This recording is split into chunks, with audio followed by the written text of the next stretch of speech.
Dios les bendiga. Les presento a continuación la lección 21 del expositor bíblico La Fuente, bajo el tema Armagedón, inicio de los juicios de Dios.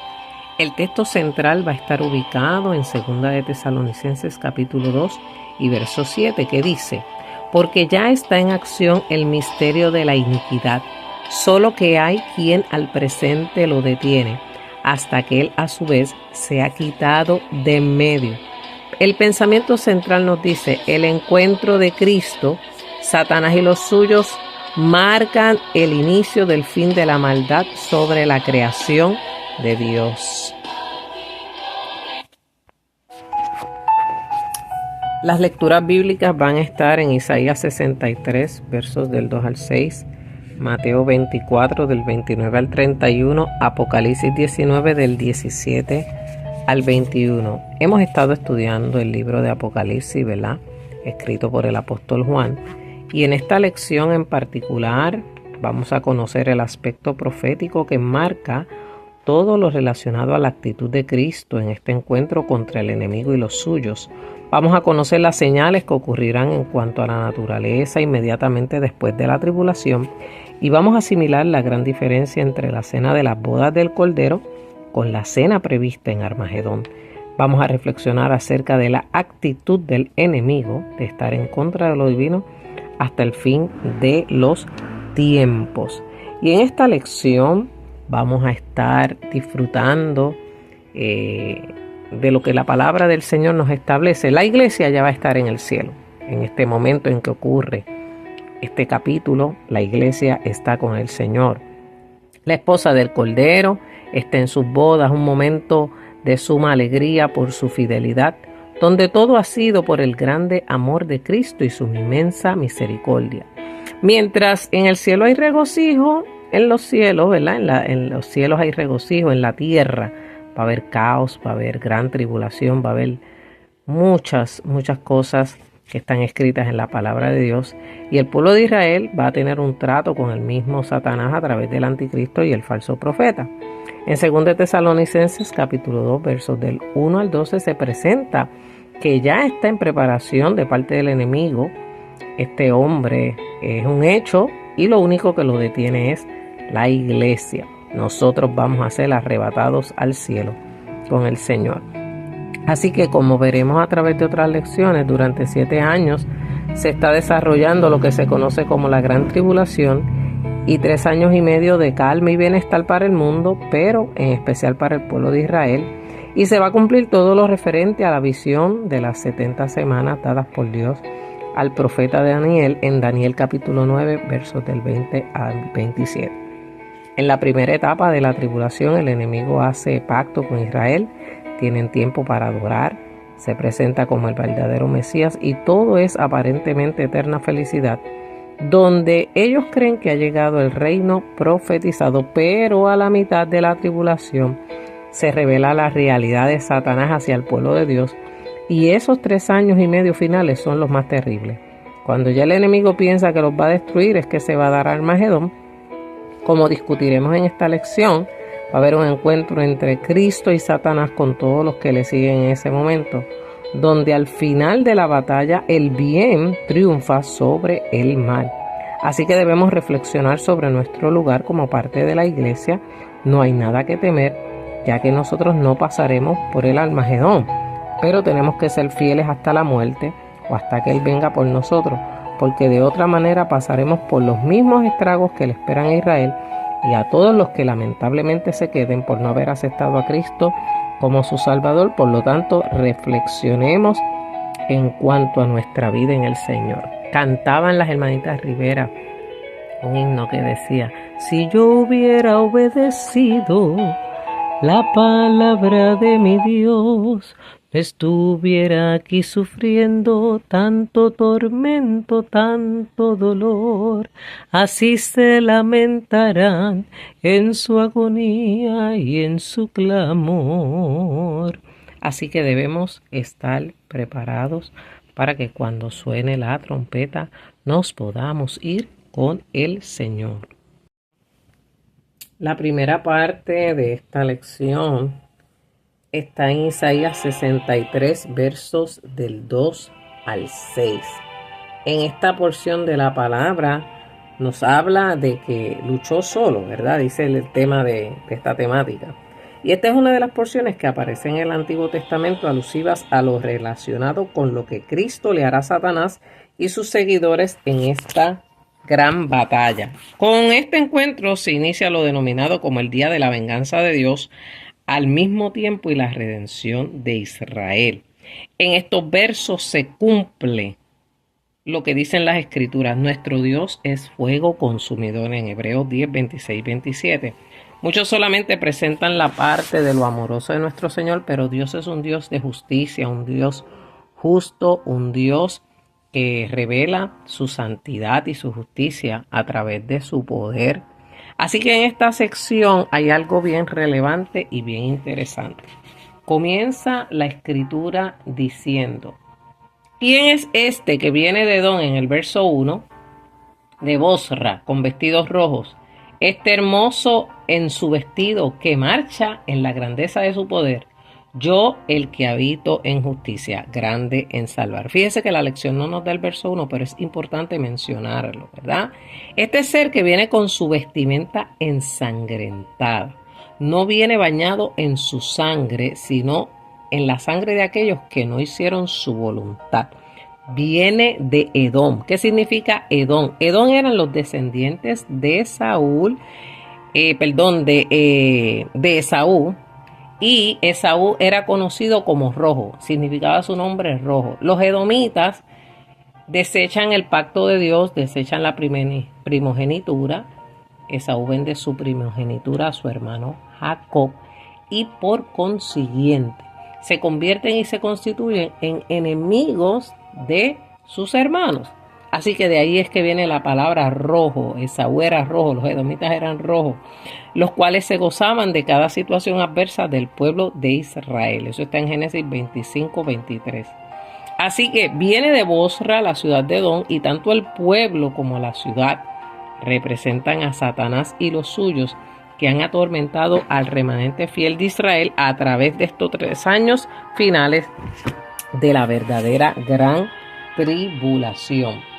Viene para salvar a su pueblo y no importa lo que tenga que hacer, nadie lo detendrá.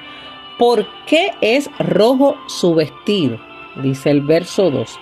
Y tus ropas como del que ha pisado el lagar. Así que esta vestimenta roja con la que viene Cristo es de vencedor sobre sus enemigos. Cristo va a derrotar la Trinidad satánica y a las demás naciones que han estado en contra de Israel. Y para hacer una comparación, nos da esta imagen de cuando se pisaba el lagar, se echaban las uvas, ¿verdad?, que eran pisoteadas para extraer el jugo de la vid. Y toda persona que estaba en ese lugar aplastando las uvas, obviamente va a salir salpicado por el pisoteo de las uvas, del color de la uva, que es entre violeta, rojo, granado. Dice: he pisado yo solo el lagar. El verso 3 de Isaías 63. Y de los pueblos nadie había conmigo. Los pisé con mi ira y los hollé con mi furor, y su sangre salpicó mis vestidos y manché todas mis ropas. Fíjese, la actitud del Mesías, que los pisa con la ira, con su ira los aplasta con su furor. En otras palabras, lo que le espera a Satanás y a los suyos en Armagedón es destrucción total y ningún vestigio de compasión o misericordia. En Isaías 22:5 dice que es un día de alboroto, de angustia, de confusión de parte de Dios para todo aquel que estuvo en contra del remanente de Israel. Llama al lugar donde se dará esta batalla, el Valle de la Visión. En Miqueas 7, 8 al 13 se escucha la voz de alegría de parte de Israel, ya que sus enemigos serán consumidos y la tierra será asolada. Todo esto le espera a nuestro enemigo por atentar en este tiempo descrito contra el pueblo de Dios. Así que nos recuerda que el trabajo de juicio le pertenece a Cristo y solo a Él. Y aunque seremos parte de los ejércitos celestiales que acompañan a Jesús, como dice Apocalipsis 19:14, la obra del juicio le pertenece solo a Él. El punto es incluso enfatizado por Isaías: y de los pueblos nadie había conmigo, y me salvó mi diestra y mi brazo. Así que en el gran plan de Dios de las edades, Jesús logra dos cosas por sí solo. Primero, Él es el que expía todos nuestros pecados. Él fue el que murió en la cruz del Calvario, fue como cordero al matadero y murió en la cruz para con su sangre limpiarnos de todos nuestros pecados. En segundo lugar, Él es el que juzga al mundo. Él es el que juzga al mundo. Dios no necesita que ejecutemos su juicio final. El juicio le corresponde al Señor. Así que el día de la venganza, dice, está en mi corazón, verso 4, y el año de mis redimidos ha llegado. Estas palabras proféticamente dichas por Jesús nos suenan casi extrañas y rara vez pensamos en venganza en el corazón de Jesús, pero Él dice que el Padre a nadie juzga, sino que todo el juicio dio al Hijo, como dice Juan 5:22. Él se identifica claramente el día de esta devastación para sus enemigos y al mismo tiempo es tiempo de redención, de inicio de completa liberación para su pueblo. Es día de consuelo y de venganza para Israel. Como dice Isaías 61:2, he venido a proclamar el año de la buena voluntad de Jehová y el día de venganza del Dios nuestro, a consolar a todos los enlutados. Pero ahí el énfasis es el día de la venganza. Amén. Es año de retribuciones en el pleito de Sión. Por tanto, en los últimos versos de esta sección, nuevamente se hace énfasis en que nadie le tuvo que ayudar, que su poderoso brazo le salvó, que su ira lo había sostenido. Este que vemos no es simplemente el hijo del carpintero, no es el Jesús que por su humanidad tuvo limitaciones como todo hombre, pero sin cometer pecado. Este especifica que su ira fue instrumento para ahollar a los malvados pueblos que intentan destruir a Israel, que se embriagó no con licor, como lo hacen millones de personas en el mundo, sino con su furor y sobre todo derrama la sangre de todos ellos en tierra. Lo más triste del caso es que sus almas van al infierno, una antesala a la muerte segunda, o el lago de fuego. Y fíjese que el verso 5 dice: miré y no había quien ayudara, y me maravillé que no hubiese quien sustentase, y me salvó mi brazo y me sostuvo mi ira, y con mi ira hollé los pueblos y los embriagué en mi furor y derramé en tierra su sangre. Así que la realidad descrita en estos versos en cuanto a lo que Cristo hará en Armagedón no es juego, es una terrible realidad y lamentablemente muchos que se identifican como hijos de Dios pasarán por este juicio, comienzo de lo que está preparado para los que no aceptaron a Cristo como su exclusivo Salvador. La segunda parte de esta lección es después de la tribulación. Estamos en Mateo 24, versos del 29 al 31. Dice la palabra del Señor: e inmediatamente después de la tribulación de aquellos días el sol se oscurecerá y la luna no dará su resplandor, y las estrellas caerán del cielo y las potencias de los cielos serán conmovidas.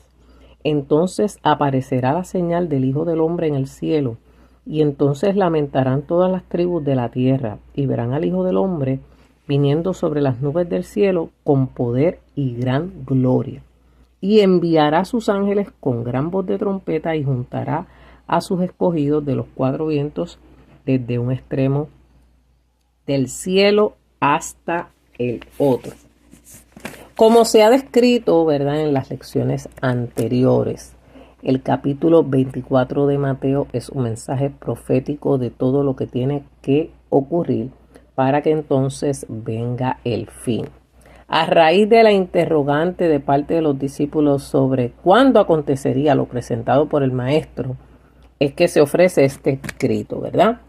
En lo que nos compete a nosotros se ha dado todo lo relacionado a los rumores que deben de cumplirse antes del fin, que está en Mateo 24, del 1 al 14, y unos datos generales sobre la gran tribulación que están en Mateo 24, del 15 al 26. Ahora vamos a ver lo concerniente a Armagedón, que realmente comienza en el verso 27, que dice: porque como el relámpago que sale del oriente y se muestra hasta el occidente, así será también la venida del Hijo del Hombre. Y nos habla de esa llegada de Cristo a la tierra. Jesús es específico en presentar las señales que se darán inmediatamente después de la tribulación. ¿Qué va a pasar? El sol se oscurecerá, la luna no dará su resplandor. La luna no tiene luz propia, sino que refleja la luz del sol. Las estrellas caerán del cielo, ¿verdad? Haciendo referencia a meteoritos y otros posibles cuerpos celestes. Y las potencias de los cielos serán conmovidas. En Isaías 13, 9 al 10 se presentan otros detalles de lo que ocurrirá en este momento y hace referencia que es debido a la indignación de Jehová de los ejércitos y sobre todo en el día del ardor de su ira. Hay otra referencia de forma profética en Ezequiel 32, 7 y 8, donde se dice lo que le sucederá a los astros, y por si hubiera duda indica que lo hará Jehová el Señor. Ya en Apocalipsis 8, 12 y 13, como un preámbulo a lo que el Señor hará en este encuentro, se observa cuando todo lo dicho anteriormente se cumplirá, y esto es solamente al principio, declarando un ay lastimero para los moradores de la tierra. Hemos visto en días recientes cómo la naturaleza se ha trastocado. Hemos visto que ha aumentado el calor. La Biblia lo dice, que el sol calentará 7 veces más. Hemos visto fenómenos atmosféricos. Hemos visto que se han formado tormentas donde antes no habían tormentas. El cambio climático a causa del pecado del hombre y la contaminación ambiental ha destruido prácticamente a todo el planeta.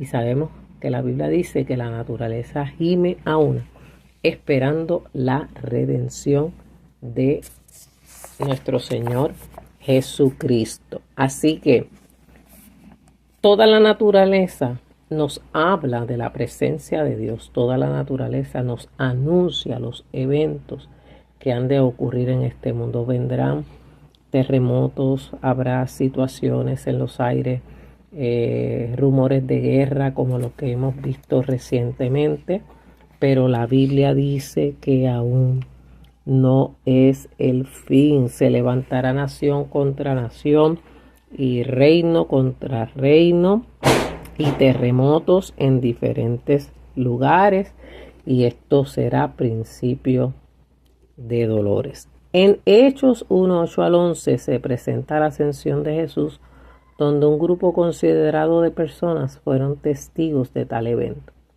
Mientras ellos están viendo esa escena, aparecen 2 varones que le dan un glorioso anuncio. Este mismo Jesús que ha sido tomado de vosotros al cielo, así vendrá como le habéis visto ir al cielo. De este evento han transcurrido alrededor de 2000 años, pero en cualquier momento esperamos el arrebatamiento de la iglesia. Todos los que hayan aceptado a Cristo como su Salvador y vivido como lo establece las Escrituras, le veremos en el cielo, porque con voz de mando, con voz de arcángel y con trompeta de Dios descenderá del cielo, y los muertos en Cristo resucitarán primero. Luego nosotros, los que hayamos quedado, seremos arrebatados para estar juntamente con el Señor, y lo vamos a recibir en las nubes, ¿verdad? Porque, 1 Corintios también hace una referencia, y tenemos que hacer la salvedad que solamente la iglesia es la que será arrebatada. El resto de la humanidad no va a escuchar la trompeta. Aquel que no esté preparado, aquel que no esté convertido, aquel que no se haya arrepentido de sus pecados, no va a escuchar la trompeta. Por eso hay que estar alerta, hay que estar velando, hay que estar orando porque pronto sonará la trompeta. El verso 30 se cumple lo dicho en Apocalipsis 1:7, donde dice: he aquí que viene con las nubes, y todo ojo le verá, y los que le traspasaron y todos los linajes de la tierra harán lamentación por él. Sí, amén. En Daniel 7:13, Daniel ve en visión lo que se dará en Armagedón. Dice que se ve del cielo, bajando a uno como un hijo de hombre, que es enviado de parte del mismo Dios, el cual es visto en esta experiencia como un anciano de días. Este evento es cumplimiento de lo dicho por Jesús a sus discípulos en Mateo 16:27, que sería el momento más importante y liberador para el remanente del pueblo de Dios. Es sumamente importante hacer distinción en la manera en que viene Cristo en esta segunda venida, y verán al Hijo del Hombre viniendo sobre las nubes del cielo con poder y gran gloria. En Mateo 21:11 vemos la entrada triunfal y a Jesús haciendo llegada a Jerusalén en un pollino, pero ahora en Armagedón viene en un caballo blanco con todo su poder. Como canta el himno que dice: veo el cielo abierto y un caballo blanco con un jinete lleno de valor. Ahora viene Cristo sin ningún tipo de limitaciones humanas, a las cuales se sujetó mientras estuvo en la tierra cumpliendo lo encomendado por el Padre. En este momento todos le verán, especialmente los que le traspasaron, aunque sabemos que Jesús dio su vida por nuestros pecados. Para ser más dramática, la escena no viene solo, sino que sus ángeles tendrán la misión de agrupar al pueblo de Israel y los que hayan muerto por la causa de Cristo en la tribulación. Lo más hermoso es que la iglesia descenderá del cielo y se quedará en el mismo como espectadora y testigo de todo lo que ocurrirá. Seamos pues fieles hasta el fin para que veamos desde las gradas del cielo, desde la esfera celestial, todo lo que va a ocurrir en Armagedón. La tercera parte de esta lección es la gran victoria de Cristo. En Apocalipsis 16:16 se da el anuncio de este encuentro y los reunió en el lugar que en hebreo se llama Armagedón. En los versos que preceden a los que se presentan en esta sección, versos 11 al 13, se nota la majestuosidad de este gran guerrero. Dice la palabra, Apocalipsis 19:11. Entonces vi el cielo abierto y aquí un caballo blanco, y el que lo montaba se llamaba Fiel y Verdadero, y con justicia juzga y pelea. Sus ojos eran como llama de fuego, y había en su cabeza muchas diademas, y tenía un nombre escrito que ninguno conocía sino él mismo. Estaba vestido de una ropa teñida en sangre, y su nombre es el Verbo de Dios. Y los ejércitos celestiales, vestidos de lino finísimo, blanco y limpio, le seguían en caballos blancos. Viene en un caballo, ya no viene en el pollino por el cual entró en Jerusalén. El caballo blanco representa dignidad, realeza, y su blancura, pureza. Ahora viene a destruir a todo aquel que ha intentado en la tribulación destruir a su pueblo. Se le caracteriza como fiel y verdadero, y como símbolo de juicio sus ojos eran como llama de fuego. Tenía su diadema representando ser el Rey de Reyes y Señor de Señores, ya que pelearán contra el Cordero y el Cordero los vencerá. Como ya se ha descrito, viene con su ropa teñida de sangre, representando sus justos juicios. En el verso 17 se hace una invitación a las aves carroñeras para la gran cena del Señor. Antes que digas que sí, observa en qué consisten los ingredientes de la misma. Es para comer carne de reyes, de capitanes, de fuertes, de caballos, de los jinetes y todos los libres y esclavos, pequeños y grandes. Qué diferencia la cena de las bodas del Cordero. Apocalipsis 19, 7 al 10 se describe todo el ambiente que imperará en tal glorioso acontecimiento y se hace un llamado a que nos gocemos y nos alegremos, a dar gloria a Dios y se invita a la boda del Cordero, porque su novia se ha vestido de lino fino, limpio y resplandeciente, que representan las acciones justas de los santos.